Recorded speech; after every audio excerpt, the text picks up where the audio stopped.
Good afternoon, everybody. This is Tom Lee. I'm the Chief Investment Officer of Fundstrat Capital and the Portfolio Manager for the Fundstrat US Large Cap Granny Shots ETF. In today's webinar, I'm joined by Ken Shen, who is a co-portfolio manager for the Granny Shots ETF, as well as Carrie Presley, who heads up all media, sales, distribution, and really almost every other function for Granny Shots. In terms of format, I thought I would spend a lot of time today giving you a rundown of the issues plaguing the market, the risks that we see, both positive and negative, including catalysts, and really talk about exposure of Granny Shots to the tariff wars. Ken's going to cover the stocks and sectors and themes more specifically. And of course, we'll answer a few questions as well. This is our update for the month of April. I do want to just cover a few specifics. The price of the Granny Shots ETF is 1807. Total assets are 865 million. So let's start with Tariff Liberation Day. And there are many things that I would want to cover, but these are the 6 points I do want to speak about, which is why have global markets suffered such instability after Tariff Liberation Day?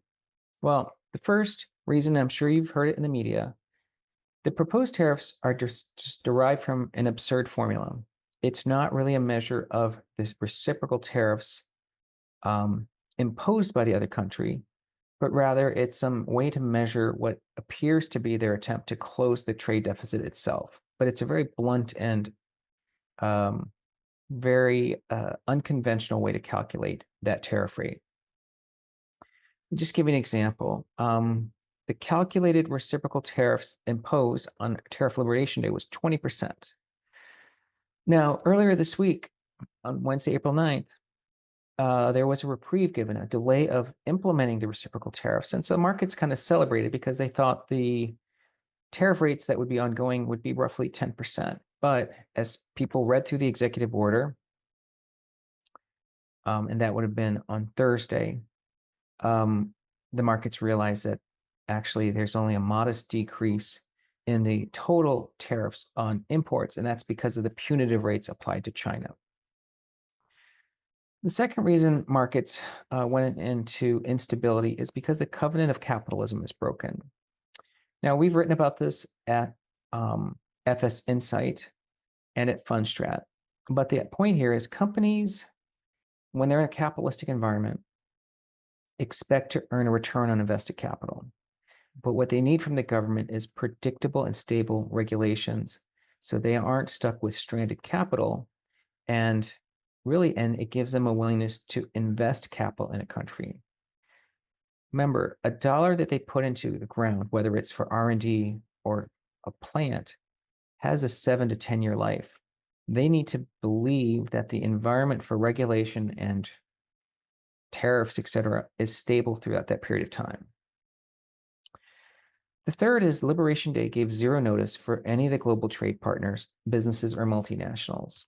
I thought this essay by Neil Dutta at RenMac was good, but the one point I like to highlight is starting a skirmish with Canada, Mexico first, and instead of China was pointless. Basically, the execution, and many have criticized it, hasn't been great.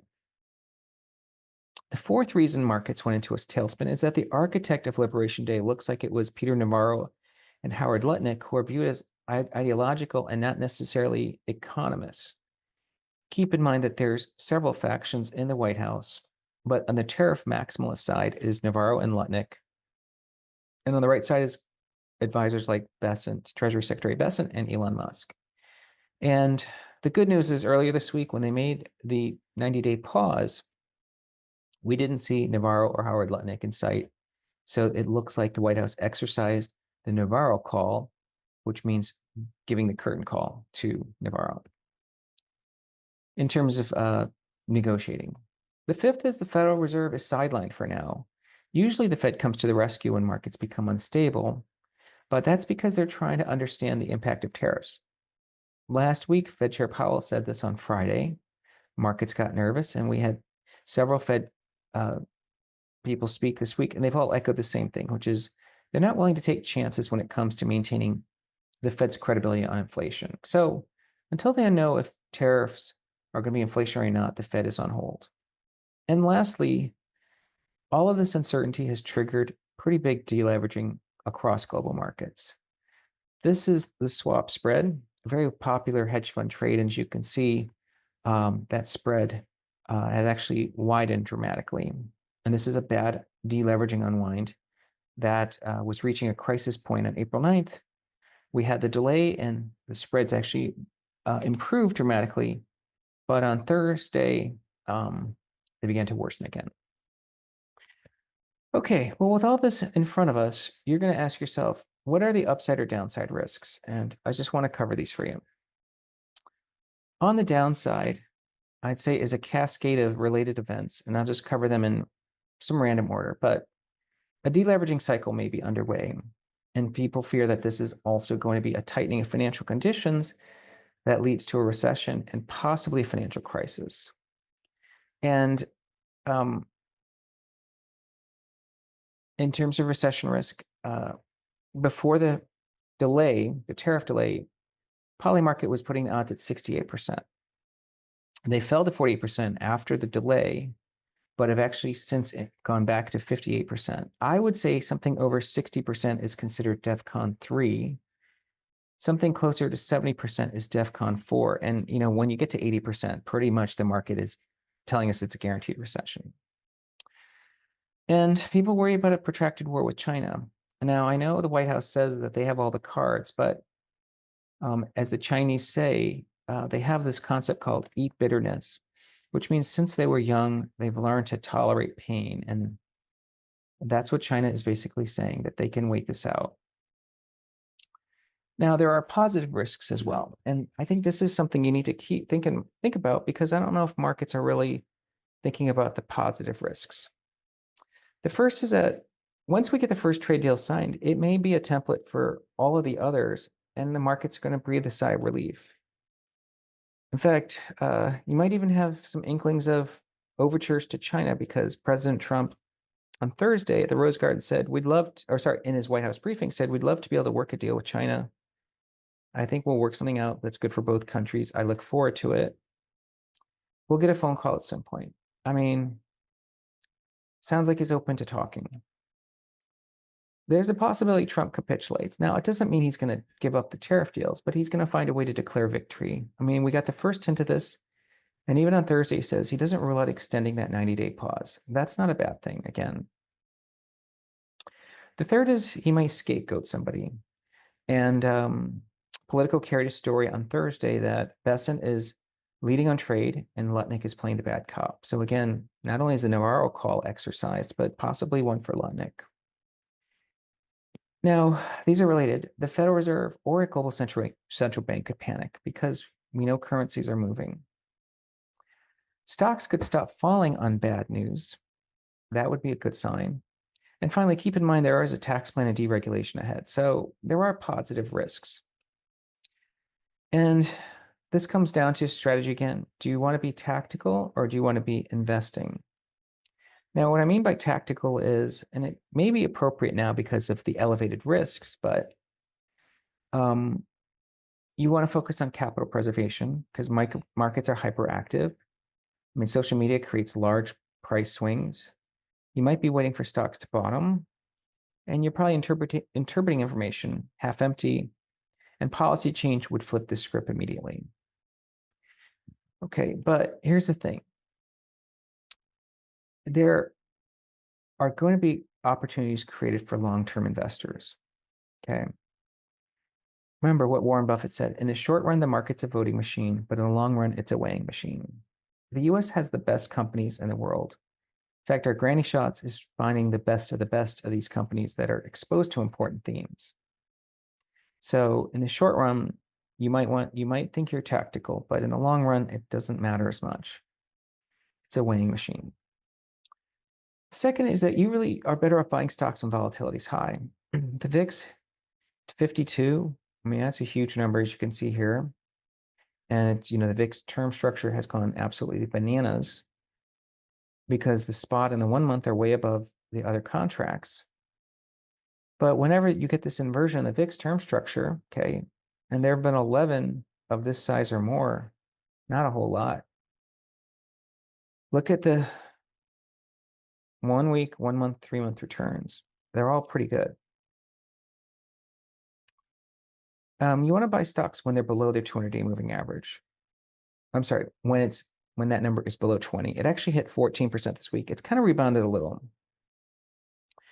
But take a look at this. There are about 60 instances when this has taken place, okay?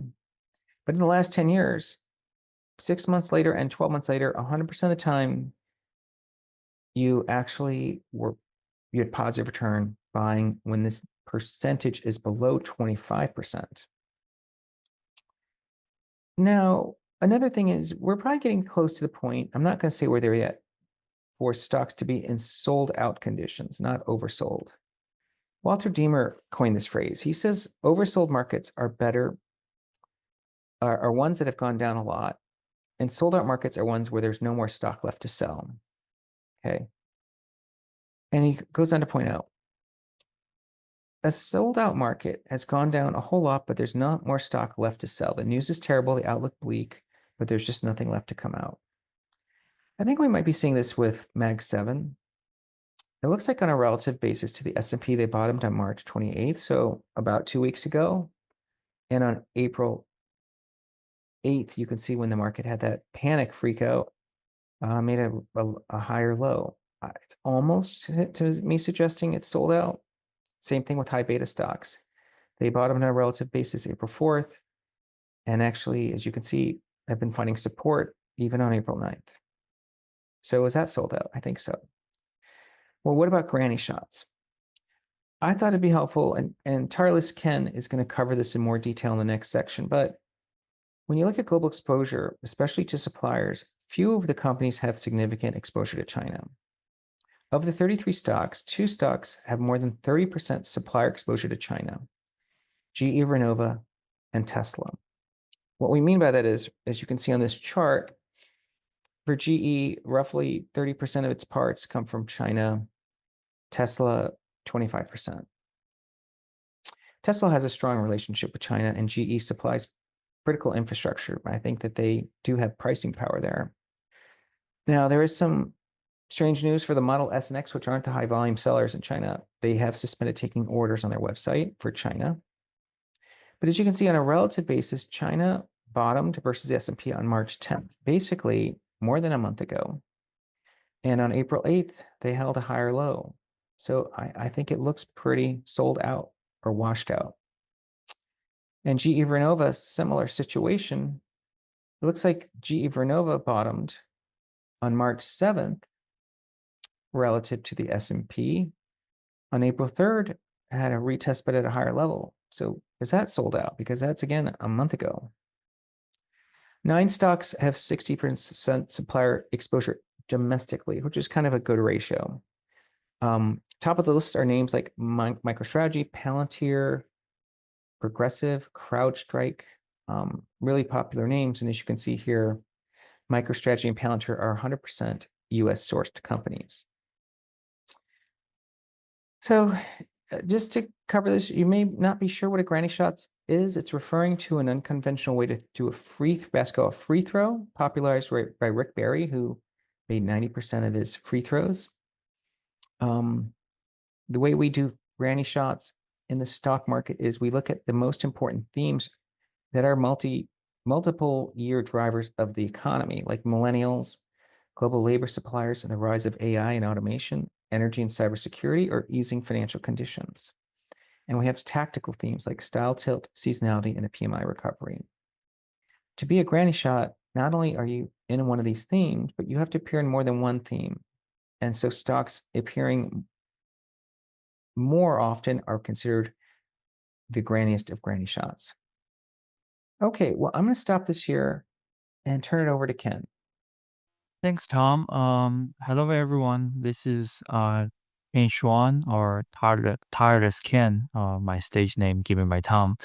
I'm also the co-portfolio manager of Fundstrat Granny Shot US large cap ETF, ticker GRNY. Welcome to our April 2025 webinar. Market remained pretty weak since our last webinar, especially after the Liberation Day, the tariff announcement.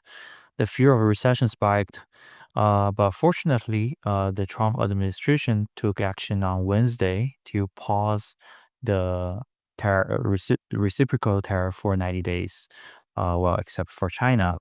So the rebound does help us relieve a little bit from our concern. And I hope Tom's part of presentation give you a good insight of what we're thinking right now about the macro environment. So for my part, I will go through the performance part, the portfolio performance, the thematic performance, and also I'm going to talk about the tariff impact on our holdings. Um, Let me share my screen. Oh. All right. So first of all, our performance I'm showing in this presentation are as of April 9th, the close of April 9th. So here's the performance of our GRNY shots ETF compared to the benchmark S&P 500 total return index since the end of February. As you can see, the GRNY shots has been largely moving in tandem with the S&P 500 index, which is not surprising given, over the past almost 2 months, the market has really primarily driven by, the tariff headline news. So from end of February until the April 9th, our GRNY shots is down by around 7.5%. While during the same period, the S&P 500 total return index has been down by 8.2%. So relative speaking, GRNY shots ETF slightly outperformed the S&P 500 total return index by around 70 bips. Well, but if we zoom out, GRNY shots year-to-date actually has been down by around 9.5%, and S&P 500 down by around 6.9%. So year-to-date, as of April 9th, GRNY shots ETF trailed the S&P 500 index by about 250 or 260 bips. But as you can see, and also what I've been showing the prior slides, since March, the GRNY shot ETF and S&P 500 are almost moving in the same kind of trajectory. The underperformance it really came from as you can see here, the second half of February.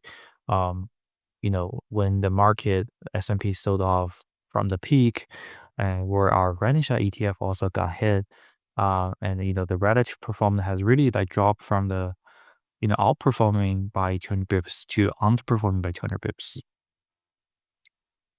But if we look at the individual stock, I think it's kind of interesting to see MSTR here as the best performing stock since the end of February. Historically, since the start of the price history of Bitcoin, Bitcoin has always been viewed as a risk on asset and highly correlated to the stock price, especially Nasdaq index. So what has been interesting is that we have seen the correlation between Bitcoin and Nasdaq showing sign of breaking down in the few trading session following the Liberation Day tariff announcement. Well, although the Bitcoin price later catch up they later did catch up the decline with the overall market, but I think the divergence definitely very interesting to observe. Well, the ultimate goal for us to holding MSTR is for the upside of Bitcoin price, of course, but also I think that kind of uncorrelated alpha, we think that is really valuable to add to our portfolio. So it's good to see MSTR here. And next part is about the return attribution stats. I have been showing this in every webinar. I think it's a great tool for our investor to quickly know where our outperformance or underperformance came from. And as you can see here, over the past month, our outperformance mainly from the stock selection parts. And our sector allocation actually dragged down our relative performance by 28 bips. If we look at the details, it actually makes sense. As you can see, the sector actually trail or drag down the most has been, consumer stable, healthcare, utility, those in the defensive sectors. And as you might be aware, that our ETF actually those underweight those defensive sectors. So we underweight the sector, and those sector perform well when the market in turmoil. So relative speaking, our weight underweight hurts our relative performance. And also, you see, on the other hand, because our overweight in technology, overweight in financials, and because they're not doing pretty well, or they're not doing very well over the past, because of tariff.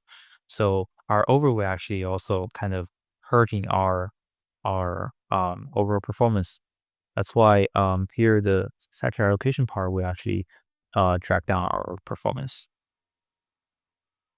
And regarding stock selection, our stock picks within the technology sector has been the best compared to the other sector. And well, as I mentioned earlier, it's really like due to MSTR.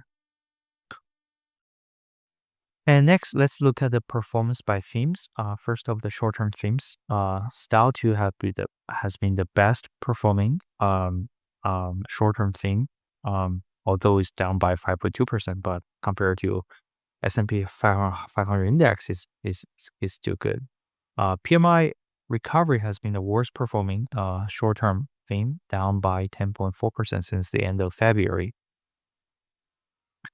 Well, it's primarily due to the tariff fear, or even more broadly speaking, the fear of a recession. But in fact, I think the most recent ISM PMI release, it's also showed the manufacturing PMI fell below 50, entering that kind of contraction territory again. By the way, if you're for the people who are not familiar with how PMI is calculated, it's basically the average of the first 5 items here.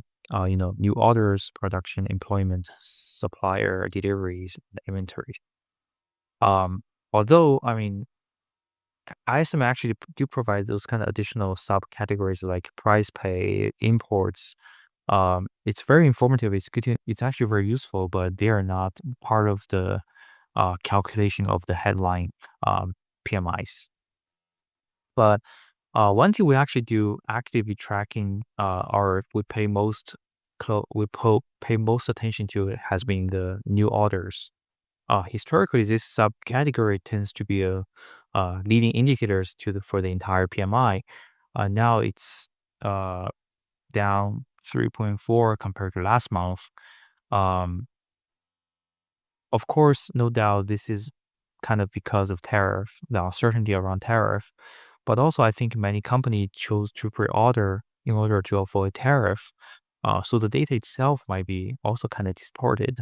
So that's why, like what Tom has been mentioning, it's kind of really early to make any definitive conclusion here. Other short-term theme, seasonality will be down by 8.8%, slightly worse than S&P 500. And here is the long-term themes. Energy cybersecurity has been the best performing long-term theme, while the easing financial condition has been the worst performing long-term theme. But overall, as you can see, their performance is very similar to S&P 500. The trajectory are almost identical, except for energy and cybersecurity in the early March. Once again, this to me, it just reflects that, the overall market has really been driven by by the tariff headline. And here's actually the chart showing the internal correlation. This is the one S&P 500 one wants to realize internal correlation. As you can see, the number has risen to even surpass the high during the 2022 bear market, and now it's really at the level last time we've seen is like during the COVID panic. So this again showing how market panic due to the tariff headline. Speaking about tariff, I'm showing this chart again. Tom actually showed this in during his part of presentation, but I kind of put those chart together here. Uh, this is based on the Bloomberg supply chain analysis tool. Is calculated the percentage of supplier for each of those firm in different countries. It's not really a detailed measurement like say, oh, X percent of COGS is from US, Y percent is from of COGS is from China. It's more like approximation for like give us the good idea about the relative exposure difference. And so again on the left, so here is showing the supplier exposure, and the US the American supplier exposure is showing as a blue bar, and the Chinese supplier exposure showing as a red bar. And on the left, there's the same chart on the left side, we just sort by the Americans supplier exposure high to low, and on the right it's showing sort by the Chinese supplier. And as Tom mentioned, the stocks, the software tends to have more supplier um, uh, exposure from America. Well, as you can see on the right hand side, company that tend to have a higher Chinese supplier exposure has been, really industrial, manufacturing like Apple, Caterpillars, like device making like Axon. Um, the company with the least Chinese supplier exposure has really been to like the banks, the insurance companies, and also like softwares. So what has been interesting is this chart. We actually plot this supplier, ex- the American supplier exposure and the Chinese supplier exposure against either the earning revision. So we're using the full year 2026. So next year's earning revision. Uh, we're calculate the revision from now versus the pre-election November 1st last year. So as you can see, the relationship is pretty clear. The company with more American supplier exposure tend to have more like a positive earning revision since the election. The company with like more Chinese supplier exposure tend to have like more negative earning revision since the election. We also did the same thing with the price return since the February 19th. It also kind of shows a similar trend, but not as significant as earning revision, I guess, because earning revision is more like fundamental, but price has other factors.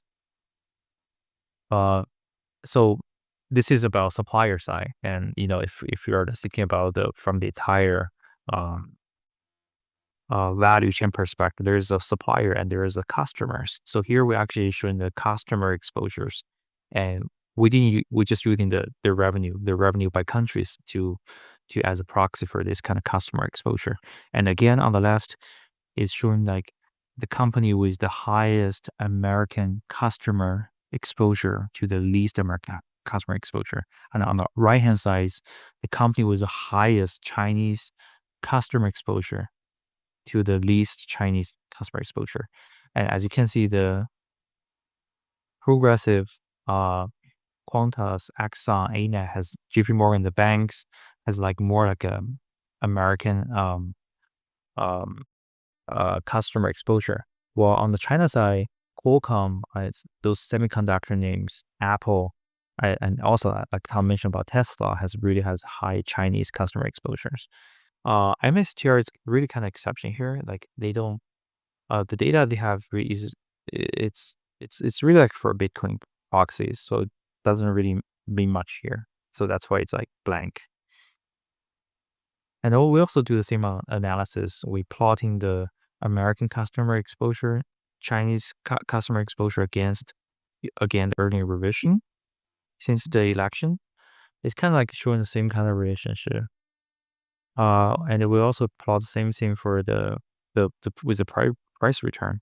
Actually, if you just look at the price return, it seems like the customer exposure looks more significant than the supplier exposure. So, uh, I think which actually once again showing like the market has really been driven by a lot by this kind of tariff trade, like those kind of uncertainties. Um, how this gonna plays out? I it's the future is uncertain. It's really hard to predict, but I think this kind of choppy, volatile market might still be the case for a while. Uh, but overall, I think kind of like echo what Tom Bin has said. Uh, the recent pause of reciprocal tariff is a good sign, showing the White House put still exist. So the chance of recession, I mean, of course, it's possible. Like Tom showing the poly market bets, uh, but I think the chance of recession that probably remain is actually lower than what market expects. So this is my parts. Now I'm passing to Carrie. Thank you, Tom and Ken. Hello, everyone, and thank you for joining us. I'm Carrie Presley, ETF product specialist for the Fundstrat Granny Shots ETF. I'd like to share a brief overview of recent trading activity, a few key highlights, and then we'll jump into the Q&A session. As of April 9th, GRNY has approximately 46 million shares outstanding, bringing the fund's total market cap to 848 million. Over the past 3 months, GRNY has averaged 1.28 million shares in daily trading volume, maintaining an average spread of 5 bits. In line with the heightened activity across broader equity markets over the past week, we've seen record-setting activity as well. The fund reached its highest year-to-date trading volume on Wednesday, April 9th, with 3.5 million shares traded, and driven by a notable spike following the 90-day tariff pause announcement. Secondary markets and implied liquidity contributed to orderly trading during this recent volume uptick. Taking a closer look at implied liquidity, this chart from last month's webinar in March, it displays the fund's holdings from left to right, sorted by their 30-day average trading volume. When sorted with updated data as of April 9th, you can see the significant shifts in trading volume across the fund's holdings. In summary, just 5 months after the launch of GRNY, the trading activity through last week's market turbulence, it was an early test for the fund's resilience and liquidity, and it continued to trade efficiently and maintain those tighter spreads. While the ETF is already available to retail investors across various locations, we're pleased to share that the access has been expanded on the Merrill Edge platform, removing some of the previous restrictions and opening the fund to a broader investor base. Over the past week, we've had conversations with advisors. Many are looking for different market perspectives, anything to provide some clarity. So I just wanted to drop a reminder that Tom Lee posts a weekly video, including macro insights, along with Granny Shots updates. It's available at grannyshots.com, along with all past webinars. They can be found there as well. So if you'd like to rewatch today's webinar, you can find it there.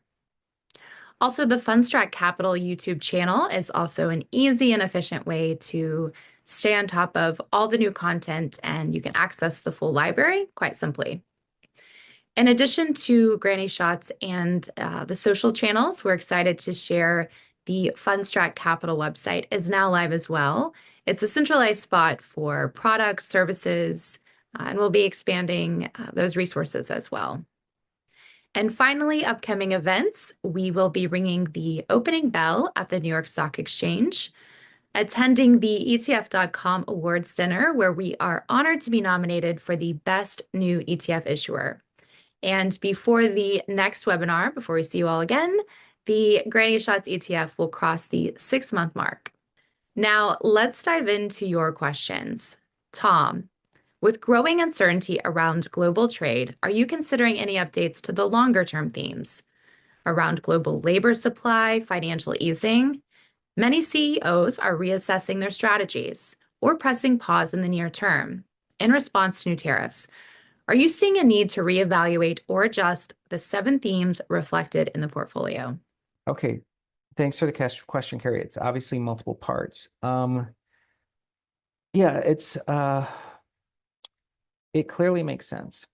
to adjust or at least add to our thematic strategies if once we have the tariff reciprocal tariff agreements in place. I think it's too early to make adjustments, but very likely the theme we'd be adding is something like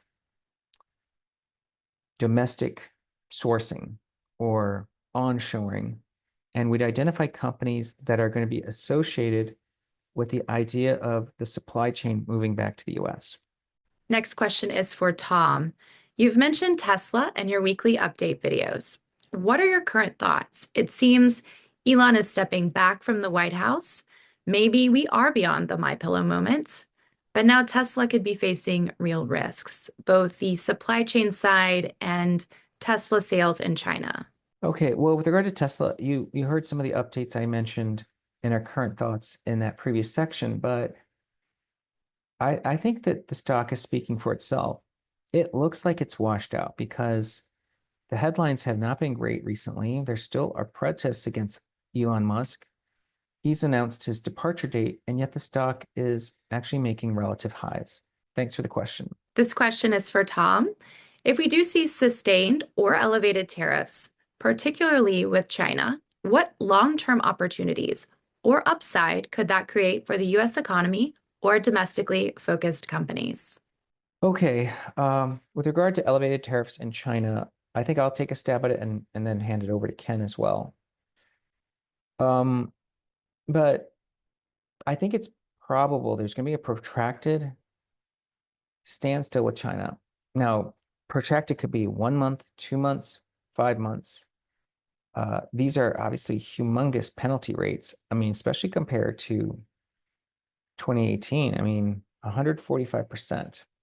But President Trump has a good point. I mean, he does want to actually rework some of the trade agreements to eliminate abuses. And of course, I'm taking him at his word that he wants to eliminate fentanyl precursors. So I think that, the opportunity is pretty obvious that whoever replaces China, because China is essentially being isolated versus the US, is going to be a long-term winner. Now, is it where supply chains have already moved, like Vietnam and India? Very possibly. But I think the bigger opportunity is technology stocks, because if companies still have to source and now bring in these pretty expensive imports, the only way they can maintain margins is to find cost savings elsewhere. And that means re-engineering their business processes, which is great for technology stocks. Thanks for listening. But good question. Thanks. Yeah, thanks, Tom. Happy to add my 2 cents. First of all, I really don't know anything more information than the public knows. My opinion, even my guess are purely based on my own experience in both country. Like, so, um, I I don't know if this is gonna be a sustained or just elevated tariff. It really depends on what's the goal of White House. I'm more inclined to like will be elevated tariff. But again, if the White House is really want to decouple from China the entire trade system, then they probably just want to add this kind of tariff, like keep it forever. But from the recent, like what Tom mentioned about what President Trump has been talking about during the cabinet meeting on Thursday, I feel this is still part of his, the art of deal.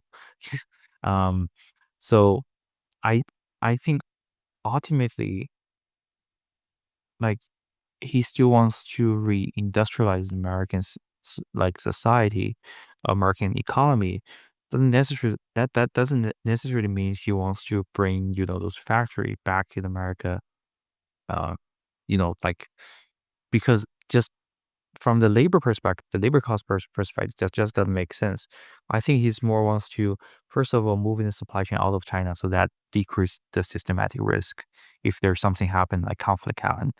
And also maybe bring onshore or nearshore, and by utilizing, the robots, or even like AI automation to help lower the cost. So, um, but again, it sounds like very promising for the long term, but it does take a long time to move the supply chain. Especially for the bigger firm, like it's gonna be like 3, 5, 7 years, and there are a lot of there are a lot of possibility. There is a lot of very um there's a lot of something cannot be controlled. Like it's really hard to predict that whether that's gonna happen. I'm more inclined to the elevated tariffs. Ken, this question is for you. Given the current macro environment, including rate volatility, shifting valuations, and tariff pressures, how is that affecting your quant modeling? Are you seeing any notable shifts in the signals driving the selection process for GRNY? Hi, Carrie. Yeah, I can answer the question. So, of course, as part of my presentation and also Tom's presentation, our team already started looking at those kind of supply chain or tariff exposure for stocks. So we will definitely take that into account. That's 100% for sure. From macro theme perspective, uh, Tom mentioned this, but just reiterate what he has said. Like, I don't. It's too early. I don't think the tariff has had that huge impact of a current theme yet. Uh, the two, the PMI recovery I've been talking about, and also the easing financial condition, all of them, it's still too early to make the change. But of course, we're actively monitoring the change of policy and macro environment, and like the theme Tom just suggested during his part of presentation. We're always trying to make our model more robust, more like reflecting to the macro conditions. Essentially, that's our goal to achieve long-term capital appreciation. For the quant modeling specific questions, um, well, our quant model, our Granny Shaw quant model doesn't really have a factor for tariff and trade for now, but some of the effects is already reflected into your Granny Shaw quant model, from the price reaction, from the change of valuation, from the earning revision, and even from some like sentiment measurement, like short interest. Um, so yeah, I do think it's partially reflected already. Thank you, Tom and Ken. And if you have questions for our team, you can always send an email to inquiry@fundstratcapital.com. And that wraps up our April 2025 Fundstrat Granny Shots ETF webinar. It's been a busy few weeks, so make sure to take some time to relax, enjoy the Masters, spend some time outside, time with friends and family. Just relax a bit. We appreciate you joining us and have a great afternoon.